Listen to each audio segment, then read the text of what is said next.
Hey guys, this is Raz, and this week we're talking with Jenn Gray about using Facebook to increase the power of your campaign, finding quick, cheap, easy ways to promote you and get your name and your message out there to voters without breaking the bank. So she's going to teach us a lot about that. But before we get in there, I want to give you guys a quick announcement. Yesterday, we released the self-paced version of our flagship course, the Advanced Candidate course, available for you to purchase online and go through. There's over 15 hours of content that we're going to be putting up there. We're putting all kinds of free downloads, templates. We're going to even have some guest lectures on there from folks that are experts in their own field, the specific niches that they operate in. And it's a really powerful course. We've got some great reviews on when we've done it live, but we want to release that to you guys where you can take it on your own time because you're busy folks. We're taking the same types of topics that we talk about every week. We're breaking down the campaigns, the major systems into finance, logistics, air, ground, and strategy. And we're walking you guys through there to help you guys, good people, get elected to do great things. We're giving you all a special discount as well. We're giving you guys a head start. You're 24 hours behind the email list subscribers because those are the folks we give the first access to. But we're giving you guys 24 hours head start on the rest of the world, the internet and Facebook and all the other folks that are out there to get 25 spots that we have available where we're giving a 50% discount on the course, which is about $250 in savings. So if you're in those first 25 folks to sign up, you get 50% off. If you're not and you still register before the end of August, we're going to give you a 25% off. That's a really great savings on an incredibly valuable course. We're confident based on our results we've seen, the feedback we've got, and the work we put into it, that it's going to really change the way you run your campaign, and it's going to increase your chances dramatically of winning your race. If you're interested in checking it out, go to learn.mycampaigncoach.com and see what we've got put together for you guys. All right, now let's get to the interview with Jenn Gray. This is the My Campaign Coach podcast, where we talk about how to win elections. Every week, we let you hear straight from the best consultants, operatives, and candidates in the game, all for one reason, to help you win. For more information about how we can help you win, visit mycampaigncoach.com. Now, here's your host, Raj Schaefer. Welcome to the How to Run for Office podcast from My Campaign Coach. Each week, I get to interview candidates, elected officials, and campaign rock stars, but this week is kind of special to me because not only is our guest an incredibly effective campaign operative, but she's also a long-lost friend from college. Jenn Gray and I first got to know each other while we were attending Hillsdale College and spent some quality time together in a number of economics classes and enjoying more than a few Greek events. Since graduating, Jenn has worked throughout the Liberty movement, everywhere from development to social media, and made quite a name for herself as somebody that can get things done and an absolute rock star in every arena she's entered. She's a true innovator and has become known even outside the libertarian community as someone who is constantly looking for new, more efficient ways to run campaigns, win votes, and raise money. Her mission is to help pro-liberty causes and campaigns change hearts and minds and attract the perfect prospects with innovative social media advertising. Some of the things she's done and been able to do with Facebook are mind-boggling, and I'm really excited to find out more about the advice she has for more efficiently marketing and effectively communicating a pro-liberty message. Jenn is also a fellow podcast host of the Leading Liberty podcast, where she focuses on giving pro-liberty professionals a way to educate themselves on marketing, communication, and activism from some of the leading minds in the liberty movement. Jenn, welcome to the podcast. Hey, Raz. Thanks so much for having me. I'm thrilled to be here. Well, it's great. I've been loving listening to your podcast since you started. How many episodes you got so far? I think about 20 as of the time of this recording. I think you're going to be 21. There we go. Jenn and I actually just got done cutting an interview with me on her podcast, so we'll be linking to that when that publishes as well. So we're just kind of making an afternoon of it, doing buddy recording on the podcast and having a lot of fun. So it's been great having access to some of that information that you've been sharing, and I've learned a lot, especially on the social media side, because that's an area where it's always changing, and there's just so much to learn on a daily basis to make sure that we're doing the right things over and over again. Before we get into the kind of nitty-gritty of what you do and some of those chief strategies that you recommend folks adopt and some of the great things you've been able to innovate in, let's start out kind of talking about where you started out. Kind of where did you come from? How did you get involved in pro-liberty causes, and how did you develop into who you are today? Yeah, so you know a little bit of my backstory and that I went to the only school in the country that doesn't take any federal or state money. And what was funny is that I started out as a language major because my parents both worked for the NSA. So I have kind of a really unusual freedom fighter origin story. I thought I was going in to major in a language to prepare to go in and be a linguist, like my mom. She was a Russian linguist during the Cold War, and she told me that if I wanted to study languages, I could get paid to, the government would pay me to learn more. And I thought, well, that sounds pretty great. But as I got further into, the curriculum at Hillsdale, and I was kind of a team Republican at that point because I just, I grew up in a Republican area, and that's what you do. And, I'd started the Young Republicans Club and, all this good stuff. But I hadn't really thought about why I felt the way I did until I got into Bert Folsom's economic history class and a constitutional history class and political economy classes. And it really just changed my entire paradigm in what I thought the role of government should be. So instead of going to the NSA, I went to the Goldwater Institute in Arizona instead. At that point, I was looking for whatever the opposite of Michigan was. So I came out to Arizona and did some fundraising at the Goldwater Institute. And that was a really cool experience. I learned a lot.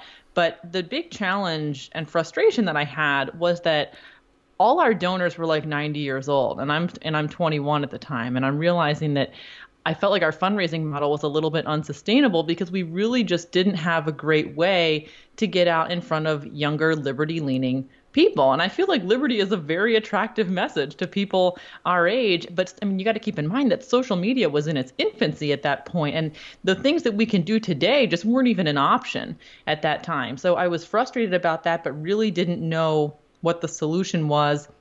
I ended up going from there to work at an organization called the Prometheus Institute, and they built iPhone apps for local government engagement. And I thought, okay, well, we're getting a little closer. This is something that younger people can use, something they get. I'm big on the importance of starting local and bottom up rather than top down change.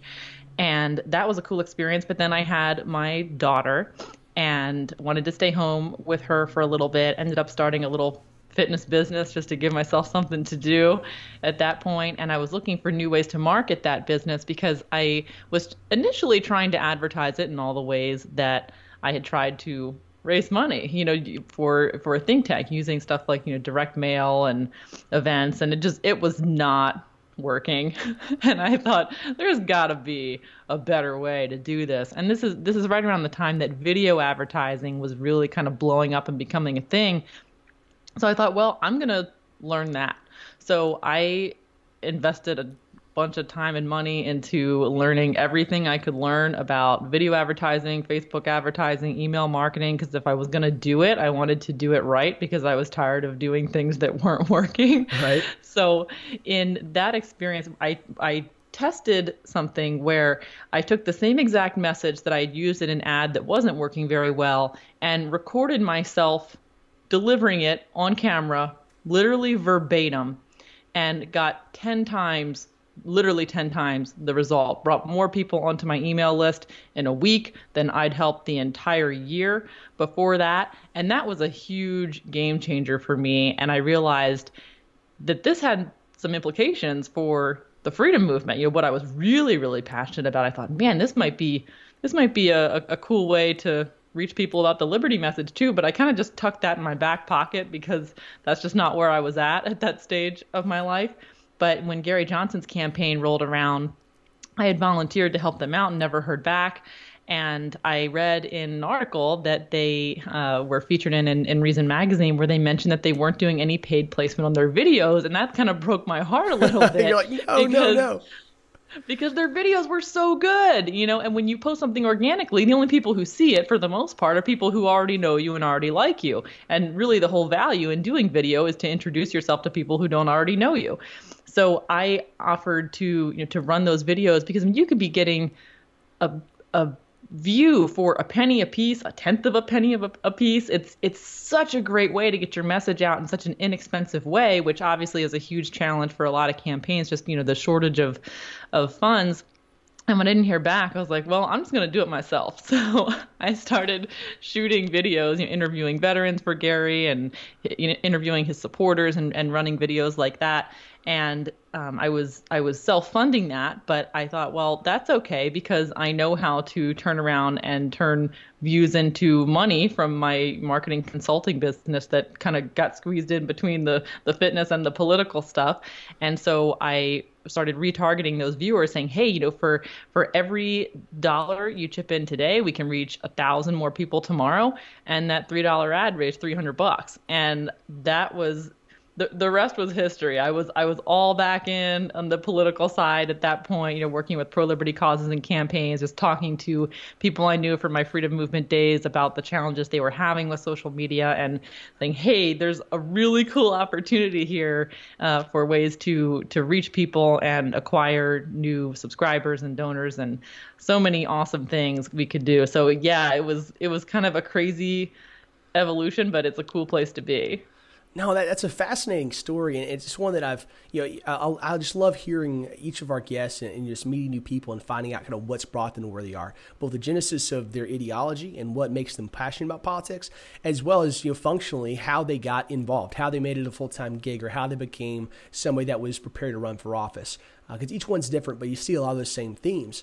And so I love hearing those, and yours is a special one, especially because of how you kind of set that aside for a while and then came back to it, and how finding a new innovative approach to a problem that was both a corporate or a marketing issue in the non-political sphere, as well as an area, kind of a pain point in politics, was you discovered that. And so, you know what, this is pretty cool. We can continue to innovate there. And it seems to have been that love of finding new ways to do things and building that better mousetrap really drew you back in and has made you a powerhouse in this world. Well, thank you so much. Well, it's true, and just looking at talking to some of the folks and reading some of the reviews that folks have given you and the work you've done makes it clear that that's true. Let's kind of talk about, so once you got back involved, you did some of the stuff for Johnson, and that was during the 2016 cycle, right? Yes. Yeah, so you got involved more there, and you've been doing more and more with different causes and campaigns, and you just announced the other day you're running the digital stuff for the gentleman that's running as a Libertarian candidate for New York governor, right? Yes, that is such an exciting opportunity. I'm so thrilled to be a part of that. And there was another campaign I worked on in 2016 that really influenced me a lot. It was a city council campaign, and that's where I really realized that that's where a little could go a long way. And so I've worked on several other, libertarian, primarily libertarian, but also some Republican campaigns since then. And now I've got Larry Sharpe, who's running for governor of New York. He was the runner-up for VP for the Libertarian Party, so to run with Gary Johnson, and he lost to Bill Weld by like 30 votes. And he is an incredible communicator for liberty. He is so great at finding common ground with both conservatives and progressives for pro-liberty ideas, and it's a huge honor to be a part of what he's doing. And also going to be working with Reason Magazine starting on Monday, so lots of exciting stuff on deck. No, that's pretty incredible. Just real quick, what are you going to be doing over at Reason? Are you just be writing for them, or what all are you going to be doing over there? I'm going to be a digital marketing strategist for them, really just helping them make data-driven decisions about their messaging, because they have such a huge audience, and such a great message and such a great resource in the magazine. So I'm going to be helping them target new audiences, get into their data to understand who their audience is, what they like, what they want, what's resonating, what's not, and use the views they're getting on their video to drive traffic to their email list and donor acquisition efforts. I've been a longtime fan of theirs and reader. Tell the listeners a little bit more about them so they can kind of get what you're doing there.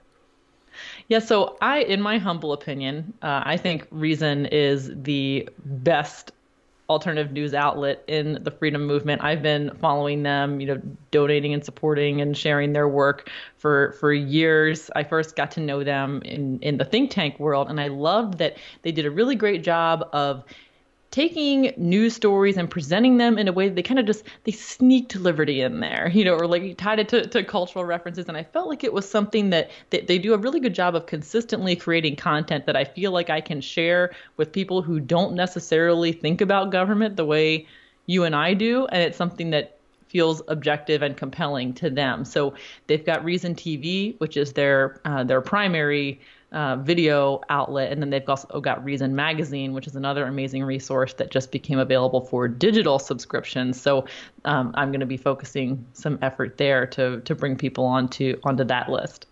Well, and that kind of ties us into your main passion area, which is kind of why you guys work together, and that is that conservative and libertarian principles, just the pro-liberty movement. That one of the biggest hurdles we have to overcome is, especially in popular culture, with so much pressure behind progressive ideals and liberalism in what we call it the mainstream media, or just the world and popular culture, that we have in many cases an uphill battle. And that we have to communicate. And we've learned from seeing and doing over the last couple of decades that we've learned a lot of ways how not to communicate this message. We got a lot of examples of failures. But yet, when we look at these core principles of individual liberty, of limited government, of fiscal responsibility, these are things that these are not just a big R Republican idea. They're not. They shouldn't be just a big L libertarian idea. These are true. From the founding era on, limited government principles, and something that I think a lot of people can get behind if they can get past the letter associated with them, if they can get past some of those barriers. And an area that is very clear, you've been doing a lot of work, is how do we communicate that, especially to a younger generation, and how do we get kind of crack out of that old way of communicating that hasn't always worked into a new era, especially in the digital realm. What are some of those keys that you see to try to communicate that message better, and how have you seen that working?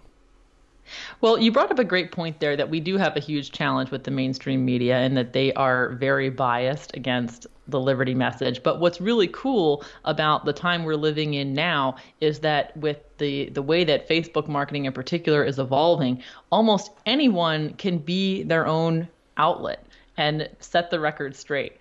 So if you have a great message, you can broadcast it yourself. Because what's interesting is that, looking at the trends in TV viewership and stuff, especially people, millennials, people our age, and even the people, up until their early 40s, are increasingly unplugging from TV, and they're choosing their own outlets. And we can be very specific about who we want to talk to and about what and what we want them to do next. So with TV, where it's just everything is just kind of being broadcast into whatever, you're just throwing spaghetti at the wall. You have no idea what's sticking. There's no feedback on it whatsoever. With something like Facebook, we're able to really target specific people. Say I'm talking about criminal justice reform. I can target people who care about mass incarceration, people who follow Elizabeth Warren. Even certain Democrats who care about different issues, so we can start to find common ground, or whatever. People who read Reason Magazine, people who are fans of Rand Paul, whatever. You can find all these people on Facebook, people who are likely to donate to conservative political causes, people who engage in conservative political posts. All that stuff is available targeting wise, so that we can really get out in front of the people that we want to see. But most importantly, like you said, there are a lot of messaging failures that are happening, and when we don't have any data to back up what's happening, it's really hard to make strategic decisions about messaging moving forward. But what's cool is that, for example, if you're doing direct mail on your campaign, you spend maybe $2 a piece sending this thing out. You have no idea what happened to it along the way, where, if people opened it, if they didn't open it, if they just threw it away, if they read it and they liked it, but for whatever reason they didn't donate. You don't know where it fell apart, and you don't know what resonated, what didn't, how people reacted. Whereas when you're doing something digital, you get so much real-time feedback on what's resonating and what's not from a messaging perspective, by being strategic with the tactical stuff that you can use to make decisions moving forward, that it ends up being a huge time and money saver in the long run. So for example, you could take the same video and put two different versions of the ad copy, of the copy that goes above it, and I'm almost always surprised by which variation wins. And the only way to do, numbers don't lie, Right. So we can test the ad copy that goes above it. We can test the headline that goes below it. We can test the call to action. We can test the audience. And, one of the things that's really surprised me in testing audiences and stuff like that is that a lot of times the top performing audiences are not what you would think, consistently, whenever I've been running ads for kind of pro-liberty type things, one of the top performing audience segments has been people who like political comedians, people who like Seth Nice. Meyers and Trevor Noah and John Oliver and Stephen Colbert. And, we tend to think of those guys as like, oh, like they're our enemies, they're our competition. And they're not. Like they have an audience of people who care about political stuff, but they're sick of all the bickering and just want to be kind of entertained by it because it's so depressing sometimes that we just kind of want to laugh about it, And so they have a very political audience that we can tap into for free. So, renting that proverbial digital list doesn't cost anything, and it only costs a penny to show something to those people. So you can spend, $10 running a messaging test that you can use in future ad campaigns and in your direct mail, depending on who you're targeting with your mail. I mean, just so many awesome things you can do. That's fascinating. The political comedian thing makes sense, but that's not at all something that I would have thought of. And I guess you wouldn't have thought about it unless you tested it and you found out that was true. I love how much you can, A/B test in with Facebook, with different headlines and email marketing, all those things. It's really cool. There's even plenty of tools with your website to test different headlines and blog titles. It's really fascinating how much you can do to target your audience very specifically and make sure that you're constantly delivering very, very targeted, effective content. Yeah, and it really lets you kind of decide how you want to spend your money moving forward. So, for example, in one of the campaigns I'm working on right now, we said, okay, we just made this big announcement, and now we want to try to raise some money off of it next. So let's target a couple different. Let's start with $100, right? And we'll target a couple different audiences with video views, and then the people who actually watch that video, we're going to retarget them to raise some money, with a couple different variations. And based on the information we got in the first 24 hours for $20, I was able to scale turn off the ones that weren't performing as well and put more money onto the ones that were working, to the point that now for every dollar we're spending, we're raising 4.5 or 5. That's so fantastic.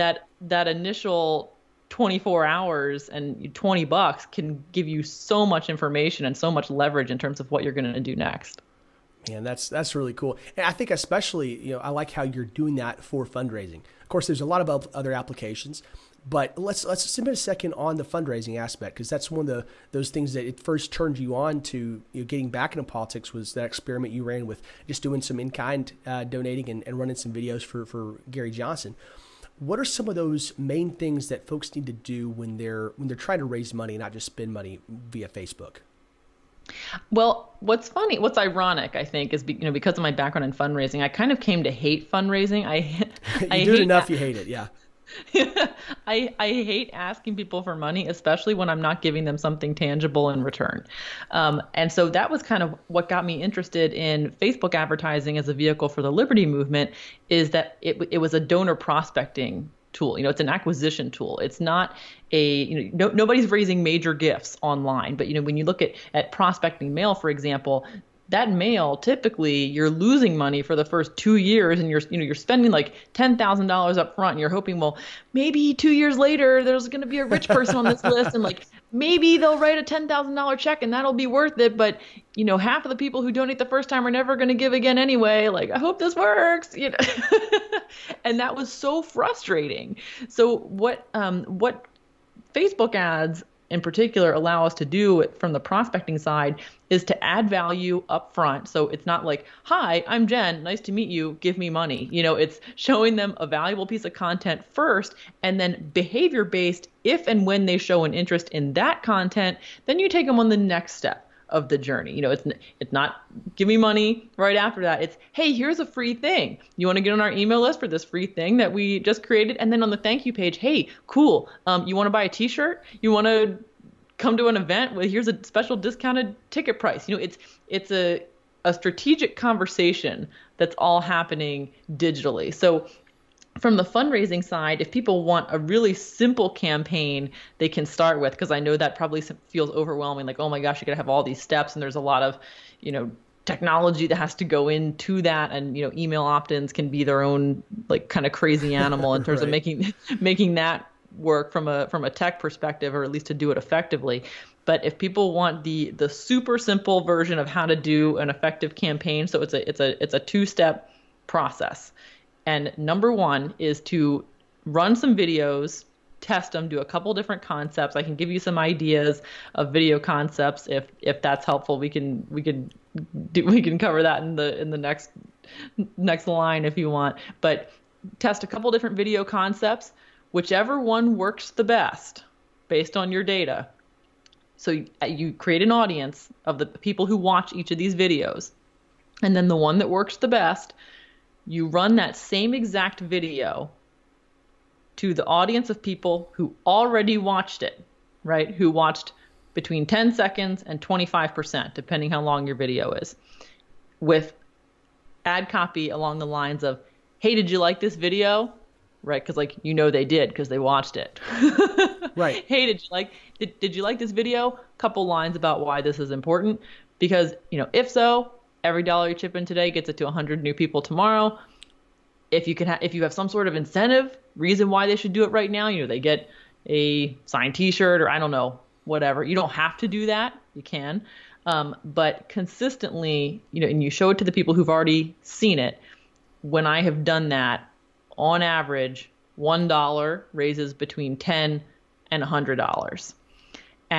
But you got to keep in mind that has a limited shelf life, right? So that only works for about a week before people don't want to see it anymore. So you got to have some different types of content. So if you want, I can kind of back into some of the different types of video ads people can try, especially if you're working with limited resources, which I think most campaigns are. So what the good news, first of all, is that you don't need to spend a fortune on, production and all kinds of crazy equipment and stuff.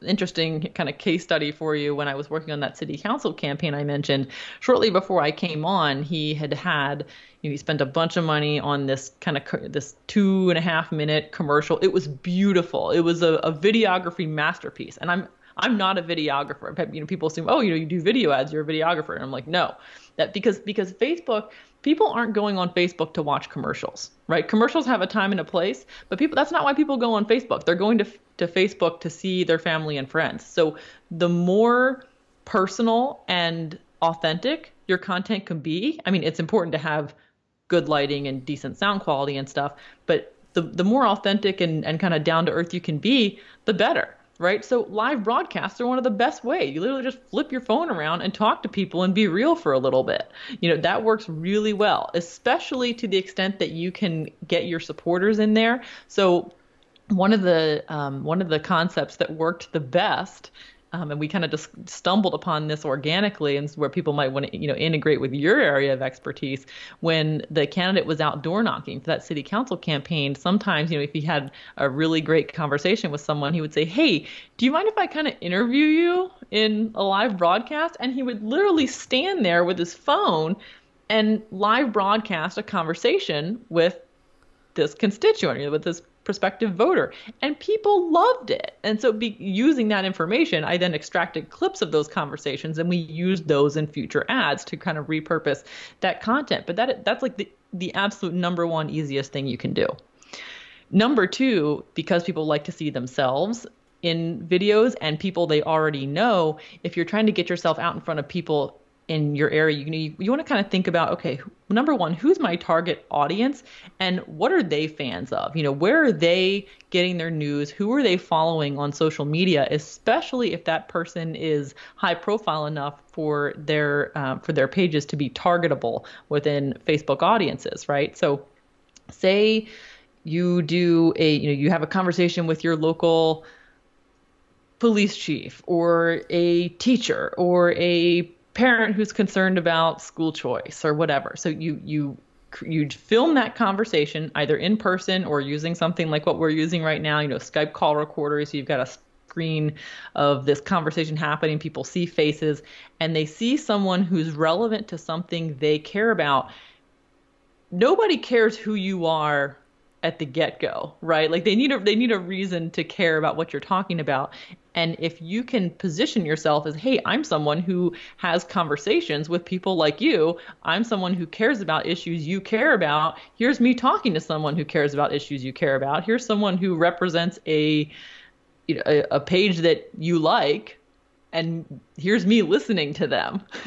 Yeah. So they're doing most of the content creation work, but then you can run that video, that recording, as an ad to their fans or fans of relevant pages. So, for Gary Johnson's campaign, for example, I did the interviews of veterans who supported Gary and then ran that video as an ad to people who liked pages about, Army, Navy, Marines, Air Force, support the troops, don't tread on me, all these sorts of military buzzword, military wives, stuff like that, because I knew that was something that they cared about based on interest that they'd identified within Facebook. So, it's kind of crazy how much data exists about us online, but to the extent that we can use it for good, I'm all for it. The other concept that works really well in terms of featuring other people, user-generated content, is voter testimonials. So you get 5 of your volunteers, 5 of your most eloquent, good-looking supporters, and have them head outside, literally with their iPhone, doesn't need to be anything fancy, and have them turn the camera around and say, I'm voting for Mark Wicks because, and tell literally 10 seconds maximum, give one sentence about why they're supporting your candidate. And this isn't something you would show to someone right out of the gate. This would be something that you would show to people who've already seen you somewhere before. This is kind of like a step 2, right? So people who've watched something before, they've landed on your page at some point, they've been to your website, and then you can show them, hey, here are people who look like you who are voting for me. And it takes literally 30 minutes to edit a video like that. You cut it down into 3-second max clips of those 5 people kind of compiled together into a 45-second little testimonial. And that works really well. Another one that kind of surprised me, one of the top performing video ads I've ever run, was a video that I created just as a joke, basically, during the last election cycle. It was a more serious video of the candidate discussing kind of a pain point that we'd identified within his audience by surveying people, which we can talk about that in a minute too. But he was talking about that pain point, and when we were shooting that day, he was kind of struggling. It's a rough day behind the camera. It was a rough day behind the camera, but he had a great sense of humor. And, there were so many points where, he's laughing or getting flustered and whatever. And so as I was cutting that video, I compiled a little B-roll thing and sent it to him. It was just for fun. He's like, this is hilarious. You should run it as an ad. And I was like, why not? Okay. And it was our most popular video of the entire campaign. And I think people got to see this very human side of him that you don't otherwise see, because politics is so buttoned up and it's so serious and there's so much at stake that we get so emotionally invested in it. We take everything so personally, we take it so seriously. And I'm not saying that we shouldn't, but I think there's a value in when people they've seen you doing the serious thing. They've seen you talking to community leaders, they've seen they've seen you out there knocking doors, talking to constituents, they've seen your supporters, and they know why they're voting for you. And then toward the very end, if you can sneak in here's me just being an actual, normal, likable human being, I think there's a real value in that. And we kind of saw that. And when we retargeted those viewers, we gave people a chance to win lunch with him. And that was our key fundraising ad. Because I think it's important to have an incentive, some sort of quantifiable call to action that people can wrap their heads around. Because especially with low dollar donor acquisition, when you tell people, chip in $3 to fight the establishment, what does that mean? I don't understand what that means. There's no urgency to it. There's no scarcity. There's no incentive. But, during Gary's campaign, for example, when they said, chip in $25 for a chance to win lunch with Gary, sold. Yeah. So it doesn't have to be anything crazy. And to the extent that you can automate that process, on the thank you page or whatever, there are a lot of things you can do. And I kind of touched on briefly the importance of surveying. That's a really easy thing you can do on your thank you page. If you're running ads to your email list, if you can ask people on your thank you page to take a quick survey, literally a 2-question survey, right? Number 1, multiple choice. Which of the following issues are you most concerned about? Number 2, what's your biggest frustration with government in your city, state, area, whatever the relevant area is. And that will almost write your ad copy for you. Absolutely. Right? Because the words that they use to describe the problem is going to be totally different than the words you use. And when you can describe the problem they perceive in their words, it really lets you position yourself as the solution and takes a lot of that nerve-wracking pain of writing the ad copy away. Well, you kind of brought up 2 points that I kind of want to focus in on. The first is that showing the human element and showing what you care about and the little bit more raw, non-stage, non-Photoshop side of a candidate. And it kind of makes me think about Dr. Mark Campbell, who we interviewed a few weeks ago on the podcast. He shared a story that he was in a Iowa diner about 3 a.m, one campaign cycle, and was reading a newspaper, and it was about some political scandal. And this diner waitress walks up to him and says, "Damn it, I just want to vote for somebody who's like me, who shares my values, is smarter than me, but doesn't act like it." And I think that crystallizes so well. I mean, he's been telling that story for nearly 30 years at this point. And I absolutely love it because you're taking that same idea of you want to communicate those three things, and you're doing it through video, which is an amazing way to reach out in a raw way and communicate that. You're communicating who you are. You're showing that you're like them, whether it's through the people you're talking to and people you're showing on those ads, or just through yourself and showing, hey, I'm not always in a suit. I'm not always on a stage with perfect lighting and my hair done just right. I'm out walking, talking to people, going to Walmart, doing whatever. You're showing that you share their values. You're talking about things that you both care about, that you identified as common pain points, common frustrations, or common passions.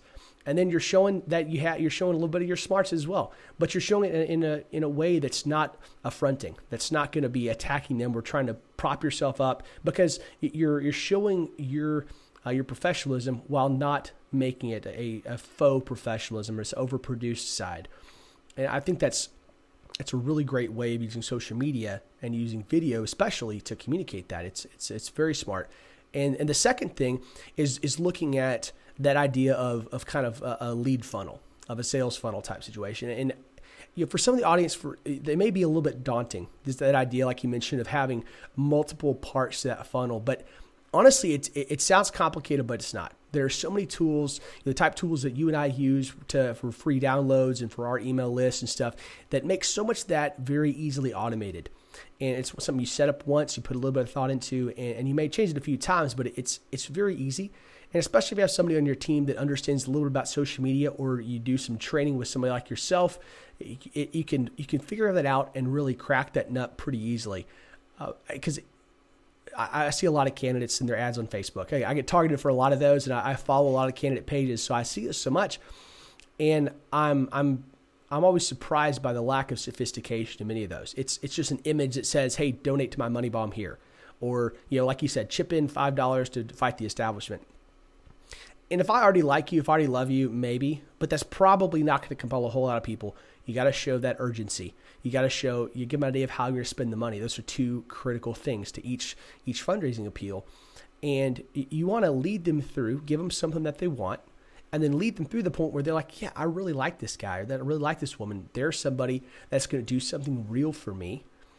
And I want to help them. You're invested at that point by the time you've put into reading their content, watch the videos.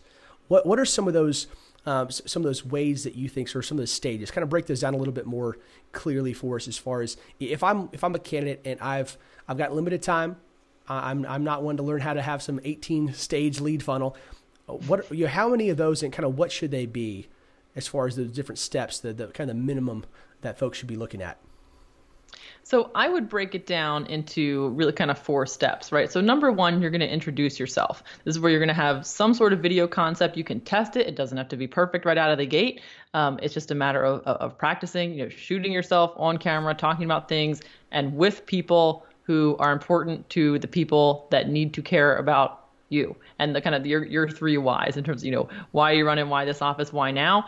Capture that on camera as often as possible, even if it's just in a simple live broadcast so that you can get yourself out in front of people. So that's number one. And run that for video views, because video views are the cheapest, like literally a penny per view. If you're paying more than 2 cents per view, you're doing something wrong, right? So that's number one, to target the people you really care about. Number two is to then turn around and drive traffic to your website, because, social media is great, but what we have to remember is that you don't own your Facebook fans, and only 2% of them literally are going to see anything you post. And and theoretically, Facebook could just say, somebody reports one of your posts because they don't like something you said, which especially in the political sphere happens, right? And Facebook could decide, okay, this content is offensive, even if it's really not, because, 2 people reported you because they don't, they think guns should be outlawed, or whatever. You could lose your entire Facebook fan base literally overnight. So you want to drive people to your website where they can hopefully opt in. So that's stage number 3, is to get people on your email list. So once you get people to your website, you want to have something free of value to your people that they can get in exchange for an email address, because an email address you own. And obviously I'm preaching to the choir with you here. You know this. You've got great free resources on your website, cheat sheets and stuff like that to help people get started with their campaigns. But when you set up your that initial free offer, like you said, it can be very simple. There are great tools like Lead Pages and Active Campaign that can help automate that whole process. You set it up once, you say, here's a picture of what you get. Here's the box where you enter your name and your email address. Here's the confirmation page. And then on that confirmation page, that's step 4. We're going to ask them to get out a credit card, right? So that's where you ask them to sign up for an event or take a survey or donate or whatever you decide you want that call to action to be, so that you can change the relationship from subscriber to supporter, right? Because whatever you ask people to do, the moment after they subscribe, they are literally 10 times more likely to do that thing than they are at any other point in their digital relationship with you. So we can really take advantage of that in terms of driving free traffic, and then using those systems and that digital infrastructure you've created around the free opt-ins. If people watch your video or they land on your website and they don't opt in, right? So you can set up a one-time audience, people who watch the video but never landed on the confirmation page. You can retarget those people with your free offer, with a call to action to sign up for an event or whatever it might be, so that you're using the content you've created to identify people who are interested in what you've got, but for whatever reason just didn't sign up yet. Because just because somebody doesn't sign up for your email list doesn't necessarily mean they're not interested. Maybe their kid started crying. People need to see you generally about 7 times before they're going to take action on anything you've done, and it's very expensive to do that on paper. Right. But to do it digitally really lets you get a lot more mileage out of that money. So those would be the 4 key steps that I would suggest people start with when they're thinking about their funnel. With the email list, that's honestly a challenge that even I have with my own email list, because I spend so much time doing it for other people that I kind of neglect my own email list. Yep. It's like, okay, cool. Like here's your free thing, enjoy. And I'll send out things occasionally that I know are relevant to them. But especially if you're a political campaign, it's really important to kind of segment your audience. So that's kind of like the hidden step 5. It's like the if you have time, if you have bandwidth, if you have the volunteer support to help you implement something like this, if you're able to capture, which people are, depending where they came from, if they're conservative leaning or progressive leaning or libertarian leaning, or if they live in your area or they live somewhere else, or the more you can segment those people with tags coming in, the more you know who you're talking to and can send them super relevant stuff moving forward. But that can be kind of taxing in terms of just the volume of copywriting that needs to happen to like really make the most of the segmentation. That it's something that volunteers can help with, but it's something that I struggle with on my own because I just don't have time. Yeah, I totally understand that the cobbler's shoes are always the one that have holes in them. So that's the struggle that I face as well with the content creation side. But I think a couple of things that have become clear through our conversation is one, that it's an absolutely boundless world of possibility to innovate and try new things. That it's really easy to get out there and try stuff and find creative ways to target your message to whoever you're trying to communicate with. And for the kind of campaigns and candidates that we love to work with, efficiency is always a key concern factor. And so it's something we always got to be experimenting with, and part of what I love about your core mission.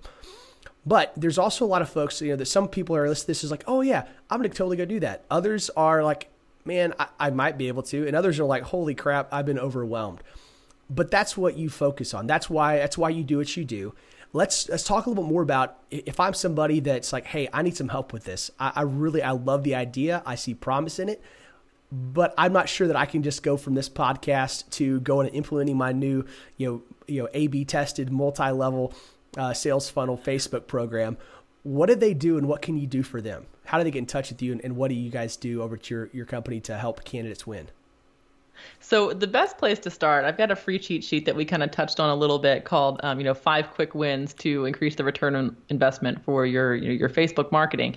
And it kind of takes people through 5 very easy things that take literally like 10 to 15 minutes or less. I want them to be very, very simple things when it comes to targeting and stop boosting posts for one. It's a it's a huge waste of money.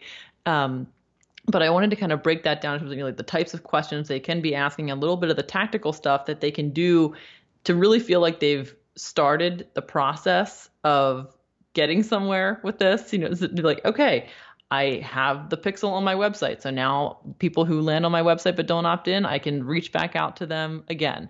Now I know which questions to ask in my survey. I know how to do the targeting, how to set up an audience of my website traffic. So those are all things that people can do for free very easily. That's the cheat sheet on my website at jenngray.com. I typically offer free consultations, but I've had kind of a unique challenge in the past week in that I am completely booked. It's a good problem to have.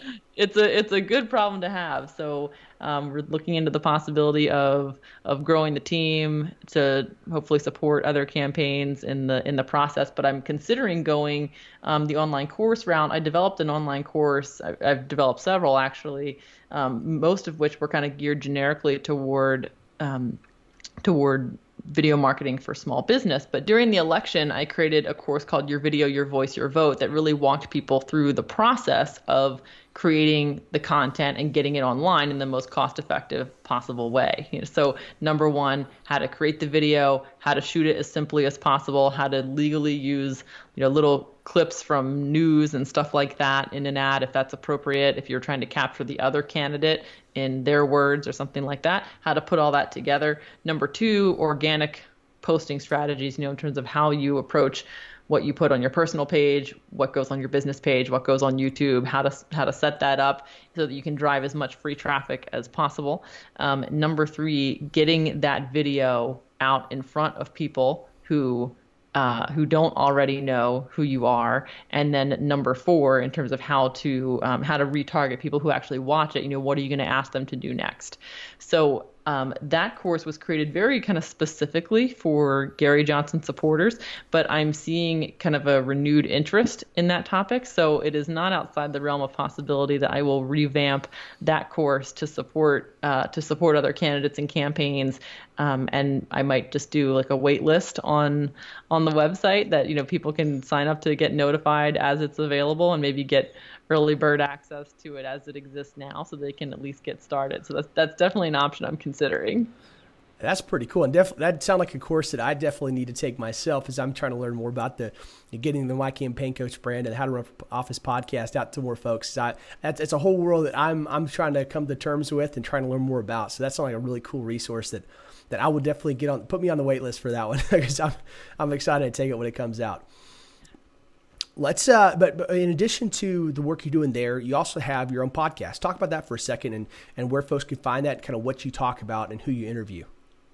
Yeah, you bet. So the Leading Liberty podcast is kind of my labor of love to the freedom movement. It was the first podcast ever, marketing and communications podcast ever created for pro-liberty professionals, where we get into kind of the marketing strategies and tactics of running an effective public relations campaign, particularly on social media, but not necessarily exclusive to that. So I've talked to it's hard to narrow them down because there's so many great ones, but the most popular episodes, if people like you would want to just get started and check one out, my most popular one I ever did was with Larry Sharp on how to reshape the debate literally. We talked about some persuasion strategies we can use with conservatives and progressives to kind of bring them around on some limited government type issues, and then also some of the tactical stuff in terms of, like, a 7-year plan for how we can get libertarians in particular elected, which has been a struggle for for the liberty movement. We did another one with Nicholas Sarwark on the mission and vision kind of the Libertarian Party. That one was really popular. We did one with John Kramer with the Institute for Justice on media relations. That's kind of his area of expertise. I really try to find people who know things I don't, and there are a whole lot of them. People who have, like yourself, who are experts in the ground game, stuff like that. So we're definitely getting into kind of strategy and tactical stuff with marketing for pro-liberty causes and campaigns, whether it's nonprofit or political. Well, I think especially for our audience and folks that are wanting to learn how to run better, more efficient, more effective campaigns, it's a natural fit to go check out your podcast. I've enjoyed listening to it myself, and I've learned quite a bit. I highly recommend it to anybody that's listening to go check it out. It's Leading Liberty, and it's on pretty much every type of podcast platform out there. So whether you're in Google Play or Stitcher or iTunes, just look it up. It's a great resource that I hope you guys will check out. So as we're kind of wrapping up, let's first hit, what are some of the, you got any closing advice for the folks that are listening? It's tough because, and it's going to tie into the advice that I'm going to give, which is to know who you're talking. Before we start talking, we have to know who we're talking to and what problems they perceive, so that we can position ourselves as the solution. Because we can have the most advanced Facebook ad ninja, split test, call to action button, audience building, list segmenting monster in all the land, right? But if your messaging isn't on point, none of that stuff matters. So the very simple solution there is to have conversations with as many people as possible. Ask them what they're concerned about, and even if it doesn't even have to be an online survey. It can just be a personal conversation with people, and really start to either internally or directly, like, write it down, bank the things that people tell you they're concerned about, that they care about, and use that to guide you, right? Because I think anyone who goes into, the running for office space in particular, especially the kind of people who listen to your show, I think are doing it with a good heart. They're doing it for the right reasons because they believe in these ideas and they want to serve people. And the best way to serve people is to listen to them first, so that you can give them what they want, so that they can give you what you want. I hope that helps. Oh, absolutely. I think that one of the most underrated aspects of campaigning and what candidates have to do in order to win is listen. It's far too easy when we're trying to communicate a message to get wrapped up in what I'm saying, how I'm saying it, all those things, when the most important thing is to listen. If you want to represent people, you got to know what they care about. You got to know what they believe and what keeps them up at night. And by listening, by just repeatedly having conversations with your average Joe voter, people of all backgrounds, all races, creeds, economic status, you do that, and you get to know the people you're wanting to work for better, and that's critical. Some of the most effective candidates, Dr. Brian Bird, who we had on the podcast a while back, and we worked heavily with his campaign. The guy knocked over 5,000 doors himself in the city council district here in Fort Worth. He had thousands of conversations with voters at the door, at coffee events, at community gatherings, and he knew what these people cared about. He knew their names. He knew what kept them up at night. What were the pain points in their lives? And you can do that through all kinds of mediums, whether it's through, reaching out to folks via social media, whether it's just talking to them in person, wherever you go, just focus on listening. And it's a powerful tool that not enough candidates do. Just take a second, shut up, and hear what other folks are saying. So here at the end, I just want to make sure folks can get in touch with you, can reach out for your expertise and consultations and for some of the free resources. I'm going to be linking to those 5 tips, those 5 winning strategies on your digital prospecting sheet. We're going to link over there so folks can find you in your email list and sign up and get that. And to the podcast, I want to keep all those links in there. What's your website that people need to go to, and where can folks find you on social media? So the best place to find me is on my website at jenngray.com. You'll see links in there too, like you mentioned, the free cheat sheet for getting started with Facebook marketing, some of the questions you want to ask your audience. You also see a tab up top there for the podcast, or you can go directly to jenngray.com/liberty. That'll take you to all the episodes on the podcatcher of your choice, and people can follow me on social media at the Leading Liberty Podcast with Jenn Gray. It's at Hey Jenn Gray, Jenn with 2 N's, Gray with an A. That's fantastic. Jenn, thank you so much for coming on today. It's been a pleasure getting to talk to you on my podcast here and getting to do the interview with you on your podcast as well.